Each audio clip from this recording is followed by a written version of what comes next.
So I bought a Scout.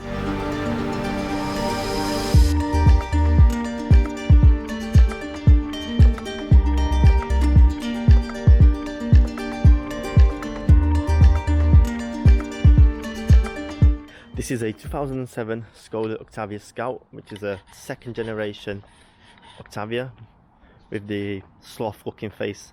They also did a facelift version, I think that came into 2008 when they updated the headlights and the interior a tiny bit. So what is it? As I said, it's a Octavia Scout, and what does that mean? So it's a four-wheel drive version of its normal Octavia. Obviously it's an estate. It's slightly higher ground clearance than the normal Octavia, and it's got these plastic cladding everywhere to make it look more rigid. See, the plastic cladding continues to the back. It's obviously four-wheel drive. It uses the Haldex Gen 2, same as the Land Rover Freelander, one of the early ones. After facelift, they switched to fourth generation Haldex. And if you don't know what Haldex is, it's a basically electronic rear differential that only turns on when the front wheels detect a lack of traction. It's quite a clever system, but you need to keep on top of the maintenance. Right, so these cars came with quite a lot of engines. The early ones even came with the 1.9 TDI, the PD ones. This is a 2-litre PD, and after 2007 they switched to the common rail, the CR, which is slightly more refined engine. It's got less issues. This was the first one with a DPF, which is a downside. So it's the bigger engine, but the worst version of it, the less reliable with the DPF. So I got the worst diesel engine. They also put a few petrols inside of this, 1.6 FSI, 1.8 TSI, and a 2-litre petrol. But most of these you'll see in diesel, obviously. You can see the front cladding. It's faded a bit, like they painted it. You can see, yeah, it's painted plastic, but it's all coming off. This guy's actually quite well spec'd. He had almost everything apart from sunroof, heated seats, and a sat nav. Other than that, it has every single option. Xenon headlights, headlight washers, all that jazz, dual zone climate, everything. So you all know that I already own a Mark 1 Octavia 4x4 petrol. They also made a diesel version of that 4x4, but not in UK. It was only for Europe and in a state. And that was like the trial version for Skoda. They really wanted to capitalise on the market of the active lifestyle of states. You know how you've got the Volvo XC70s and so on, Audi Allroads, but this was like a budget version of it. So I got this car quite cheap, very cheap for what it is. These cars in this sort of mileage and age go around £3,000 now, and I got it a lot cheaper than that. But there's a reason why I got it a lot cheaper. But yeah, I've noticed there's been loads of botch jobs on this car, and I'll show you a few in a second. Also, me owning this car doesn't help it at all, because I'm not going to treat it like a princess. It's going to be my work car. It's my daily car to take to work, carry stuff inside of it. The roof box should tell you what I've been up to with this car. So this is the BMM engine code with the DPF, as I said. 140 horsepower. This is the manual. They also did the automatic DSG, one of the early DSGs, but people say they don't really have issues with them, but I wanted a manual. So why did I even buy this car? Well, the other car is quite thirsty and not the most enjoyable to daily drive, especially on the roads near mine. It's quite stiff, and I need a lot of work done to it. So I was scouring Facebook Marketplace, and I always wanted an estate. I like Skodas, and this pops up. Messaged the guy. This was literally 10 minutes before I found it. Messaged the guy, bought it the same night. I absolutely love it. I like how dinged up it is, so I don't mind if I mess it up. But still, the door's still closed solid. Like, that's what I like. Oh yeah, I haven't told you what mileage this car is on. The car has covered 170,000 miles. And from driving it, you wouldn't say it covered that much. The clutch is spot on.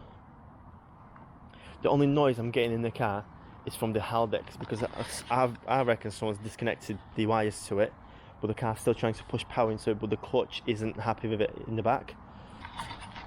So how much did I pay for this piece of engineering? As I said, they usually go around for £3 with that sort of mileage in this shape. I paid 1,500 quid. Surprisingly quite good on fuel. Even with the top box, I'm averaging 45 to 50 miles a gallon. So I'll show you the botch stops underneath the bonnet.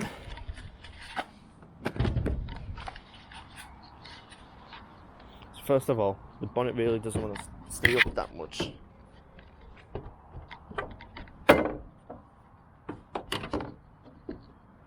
So if you rest it in that plastic where it's meant to rest, it will push the plastic through and it hits your head. So as you can see, there's something missing. Obviously the engine cover, but the airbox pipe that goes to the front, that's missing. The screws are absolutely chewed up. There's loads of electrical tape on those wires. I think one of the sensors that go to the DPF, the wire's a bit frayed. I think that's why I'm getting the check engine light. And I think the tandem pump is seeping a little bit because it's always tiny bit wet underneath the tandem pump. But that's an issue for another day. Other than that, oh yeah, and the headlight doesn't want to go back in. I already had it out multiple times. It just does not want to go in all the way. You know, the bracket must have been bent. So the interior is not much to brag about, but it's still quite comfortable. Oh yeah, the car came with no mats, so we made some out of multifunctional steering wheel. Yeah, see, 172,000 miles. The seats are surprisingly comfortable for the mileage the car's done. It's quite roomy.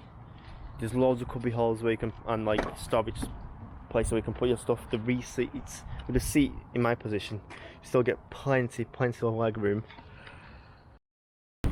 The only way you can tell it's a Scout is by the plastic cladding, slightly higher ride height. Like the bumper, that plastic is, on the normal one it's just smoothed down, there's no extra plastic. But on the interior, the only difference is this door handle. Not door handle, grab handle. But I reckon this grab handle is just a gimmick. I reckon I could pull it off dead easy. I'm actually quite happy with my purchase. I only bought this because of the other cab being so thirsty and expensive to run, and I was just getting tired of it. I'm not going to sell it. I want to make it into my like a weekender car, but this is more practical for me. So with my work, I need to carry a lot of stuff in the car. So this was just the smart way of doing it. It's a lot better on fuel. You can fit loads of stuff in the back.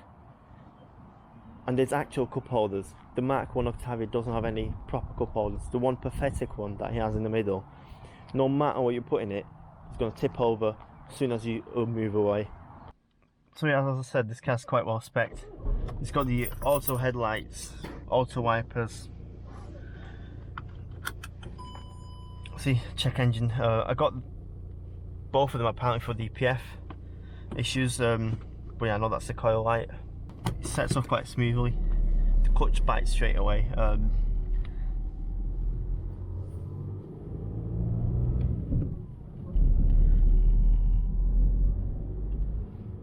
mean, for the mileage, you wouldn't say this car's done that many mileage. It's surprisingly smooth, quiet. On the motorway, most of the air noise comes from the roof box that will be coming off soon. Only noise coming from the engine is I don't know if you can hear it, it's like a slight squeak when I'm setting off. Is one of the engine mounts is a bit worn, so it's making a bit of noise. But listen now for the like a humbling sound coming from the back. I'm trying. You might think that's the engine struggling, but that's actually coming from the back.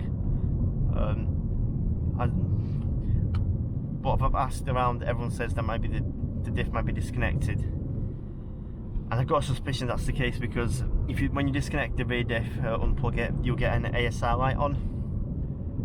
So stupid me didn't check that when I was buying it. So when I press this ASR button on and off, nothing happens. So the SR light should come on when you put in the key and should disappear, like just all the lights, but it doesn't. So that means someone either mapped it out or put a piece of tape on it. But as you can see, there's a crack on the glass on the lines of the dash. So someone's obviously been in already and they put a piece of tape over the ASR light. So yeah, I bought a bit of a dog, but it still runs, it still does what I needed to. Still quite nippy. But yeah, the main reason is why I bought it was the 4-wheel drive system, and it doesn't work, so I was pretty bummed out when I figured that out. But for the price, even regular front-wheel drive versions of this car go for a lot more than 1,500 quid.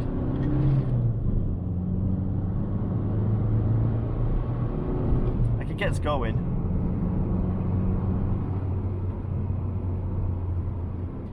The only annoying thing about this, they switched to electronic power steering rack compared to what was the hydraulic one in the Mark 1. You lost a lot of feel in the steering.